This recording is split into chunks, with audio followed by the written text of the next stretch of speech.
नमस्कार, मैं डॉक्टर कुसुम मित्तल आज आपको कताई या सूत निर्माण प्रोसेस के बारे में बताऊंगी। वस्त्र निर्माण के लिए रेशे से धागे का निर्माण किया जाता है, तो धागे के निर्माण की प्रक्रिया ही कताई प्रक्रिया कहलाती है। कुछ रेशे जो होते हैं, खास करके जो ऊन, लिनन, कपास, इनके रेशे बहुत छोटे होते हैं और उन छोटे रेशों को आपस में बँटकर लंबा रेशा बनाया जाता है और लंबे रेशे से फिर ताना और बाना करके और उसमें ऐंठन देके और धागा तैयार करा जाता है, उससे कपड़े बुने जाते हैं। इस प्रकार हम ये कह सकते हैं कि जो भी छोटे रेशे होते हैं, उनको लंबा करने के लिए छोटे छोटे रेशों को आपस में सटाकर ऐंठन दी जाती है और लंबा धागा तैयार किया जाता है और उस लंबे धागे से वस्त्र का निर्माण होता है। कृत्रिम रेशे जो होते हैं वो अविरल लंबाई के बने हुए होते हैं और जो प्राकृतिक रेशे होते हैं वो छोटे होते हैं। इसलिए जो छोटे रेशे होते हैं उनसे धागे भी छोटे प्राप्त होते हैं और जो लंबे रेशे होते हैं उनसे धागे भी लंबे प्राप्त होते हैं। तो जो भी हम धागे को हम ये कह सकते हैं कि रेशों को पास में सटाकर समानांतर करके उनको खींचकर ऐंठन और बल देकर और अविरल लंबाई का जो धागा तैयार किया जाता है, इस प्रोसेस को हम कताई प्रोसेस या सूत निर्माण की प्रोसेस कहते हैं। सूत जो भी वस्त्र है वो उसका प्रकार किस पर निर्भर करेगा कि वो रेशे कैसे हैं। अगर रेशे जो है या जो धागे हैं वो मोटे हैं, कड़े हैं, खुरदरे हैं, तो उनसे जो वस्त्र निर्मित होगा वो भी थोड़ा सा मोटा और थोड़ा कोमल नहीं होगा, खुरदरा होगा।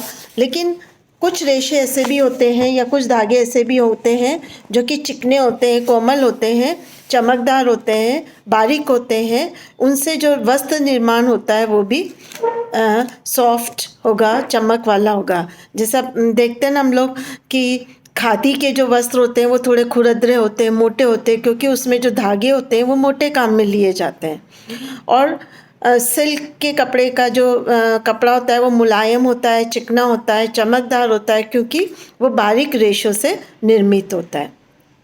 रेशे चाहे कोई से भी वर्ग के हों, उसमें एक विशिष्ट गुण होता है। अगर हम उन रेशों को दूसरे के साथ मिलाकर भी वस्त्र का निर्माण कराएंगे तो उसमें उस रेशे के गुण अवश्य आएंगे। फॉर एग्ज़ाम्पल, सूती रेशा है, उसमें गुण होता है कि नमी को सोखने की क्षमता होती है, या हम कह सकते हैं कि जो सूती रेशा होता है वो मजबूत होता है।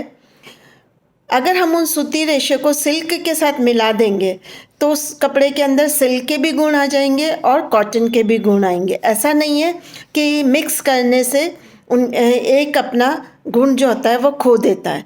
मतलब रेशे हम ये कह सकते हैं किसी भी वर्ग के रेशे हो, उनको कोई से भी कपड़ों के रेशों के साथ मिला दिया जाए, लेकिन उनके जो गुण होते हैं, जो विशिष्ट गुण होते हैं, वो उनमें विद्यमान रहते हैं। सिर्फ ये है कि जब हम रेशों से धागे का निर्माण किया जाता है तो उसमें रेशों को काफ़ी खींचा जाता है, दबाव दिया जाता है, झटके दिए जाते हैं, तो उस समय वो कई बार वो टूट जाते हैं और उन्हें बार बार जोड़ना संभव नहीं होता है और उससे वस्त्र का निर्माण कठिन हो जाता है। इसलिए आजकल आप देखिए जो भी धागों का निर्माण भी जो किया जाता है वो मशीनों के द्वारा किया जाता है। पुराने समय में वो ही काम हाथ से किया जाता था, जिसमें कि समय, शक्ति और धन तीनों ज़्यादा लगता था और जितने भी जो जुलाहे होते थे, जो कपड़े बनाने वाले होते थे, उनसे उतना ऑर्डर पूरा नहीं किया जाता था, क्योंकि हाथ से काम करने में समय लग जाता है। तो फिर बाद में उन्होंने सारा काम मशीनों से करने लग गए। तो जो हम ये कह सकते हैं कि जो धागा, रेशे से धागे निर्माण की प्रक्रिया के लिए पुराने समय में एक तकली यूज़ की जाती थी। तकली एक प्रकार की, हम कह सकते हैं कि एक लोहे की रॉड होती है, उसके नीचे एक रिंग लगी हुई रहती है, जिस पे कि धागे को उसमें रेशों को लपेट दिया जाता है स्टार्टिंग में, और उसको उसकी जो पोनी है वो हाथ में पकड़ ली जाती है, उस तकली को घुमाया जाता है, फिर उसको ढीला छोड़ा जाता है, फिर घुमाया जाता है। इस तरीके से उस धागे के अंदर ऐंठन आती रहती है और धागा तैयार होता है। तकली के बाद चरखे का आविष्कार हुआ। चरखा आप सब जानते हैं, गांधी जी जो है वो गांधी जी ने चरखे पर बहुत ज़्यादा महत्व दिया था। चरखा एक प्रकार का व्हील होता है जिसको हाथ से चलाया जाता है, और उससे भी रेशे से धागे का निर्माण किया जाता है। आज भी खादी भंडार के अंदर या खादी जो के लिए जो वस्त्र बनाए जाते हैं वो आज भी कई जगह पे चरखे के द्वारा बनाए जाते हैं। फिर ऐसी मशीन्स आने लग गई है जिससे रेशे से धागे का निर्माण होने लग गया। तो जो भी धागे बनते हैं सूत निर्माण में, अधिकतर सूत निर्माण की जो प्रक्रिया होती है वो अधिकतर 4 रूप में होती है। बिना ऐंठन दिए हुए लंबे रेशे, ऐंठन दिए हुए लंबे रेशे, छोटे रेशे को एक साथ मिलाकर और ऐंठन देकर बड़ा रेशा बनाना, और एक रेशी जो ऐंठन युक्त होता है जिसमें केवल एक ही रेशा होता है, मतलब उसमें कोई मिक्सिंग नहीं होती है। सूती है तो सूती, कॉटन और सिल्क है तो सिल्क, उसमें किसी भी प्रकार का धागा मिक्स नहीं किया जाता है। इस तरीके से रेशे से धागे का निर्माण किया जाता है। धन्यवाद।